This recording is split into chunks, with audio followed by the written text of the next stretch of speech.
Siemanko!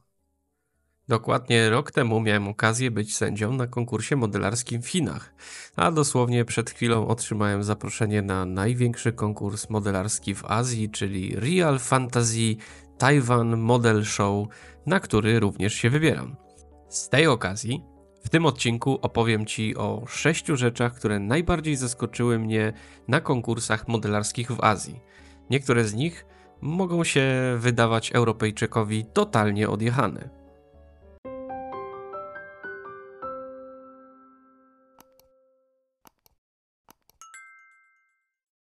Punkt pierwszy. Pakowanie modeli. W Azji odległości są ogromne, a loty zaskakująco tanie. Dlatego wielu modelarzy leci na konkursy samolotami. Musieli oni więc pojąć tajemną wiedzę upychania modeli do walizek i ich bezpiecznego transportowania. Kto wie, może to stąd tak duża popularność figurek w Azji. Są one małe, poręczne, pakowne i na pewno mniej ryzykowne do transportowania niż wielkie, wieloelementowe dioramy. Punkt drugi. Otwarte głowy.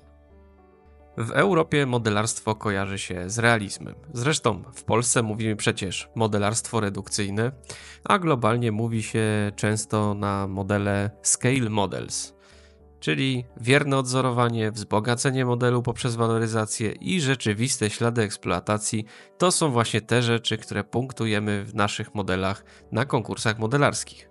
A w Azji totalna wolność. Wielkie roboty, postacie z anime, potwory z seriali. Storytelling wygrywa z dokumentem. Ludzie budują scenki rodem z mangi albo fantazy. Czarodziejki z Księżyca, demogorgony, roboty z Gundama. Tam nie są niczym dziwnym ani nadzwyczajnym. Punkt trzeci. Very important people. W Azji sędzia to nie tylko ten gość, który musi się czepiać wszystkich drobnostek prezentowanych przez zawodnikach modelach, to też prawdziwy VIP. Sędziowie wchodzą wszędzie bez kolejki i mają dostęp do specjalnych stref konkursu, gdzie zawodnicy i zwiedzający nie mają dostępu. Ich prace często są eksponowane osobno, w bardziej reprezentatywnej części konkursu, na przykład w pięknie podświetlonych gablotach.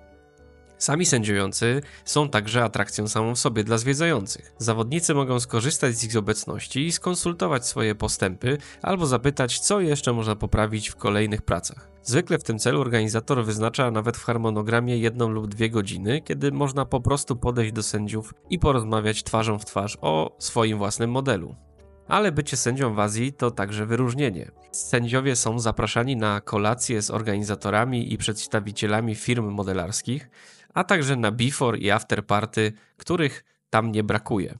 A na rozdaniu nagród? Sędziowie często wychodzą na scenę częściej niż sami zwycięzcy, ponieważ wielu sponsorów to właśnie pracę sędziów chce uhonorować najbardziej na konkursach w Azji. Punkt czwarty. Szaleństwo naklejkowe. System oceniania modeli również jest moim zdaniem dosyć rewolucyjny, przynajmniej z naszej europejskiej perspektywy. Na ogół wygląda to tak, że każdy sędzia dostaje pakiet naklejek w indywidualnym dla siebie kolorze. Gdy coś mu się podoba, przykleja naklejkę na kartce zgłoszeniowej pod modelem. Dzięki temu zawodnicy dokładnie widzą, ile głosów dostali od sędziów, a także który dokładnie sędzia ich docenił. A best of show? Nie wybiera go organizator, prezydent miasta, dyrektor klubu sportowego ani dowódca sił zbrojnych. Głosują wszyscy sędziowie. Wybierają oni maks 3 najlepsze modele spośród modeli, które wygrały swoje kategorie. Wygrywa model z największą ilością naklejek, czyli mamy prosto, przejrzyście, uczciwie, no i bez pola na zbędne dyskusje. Punkt 5.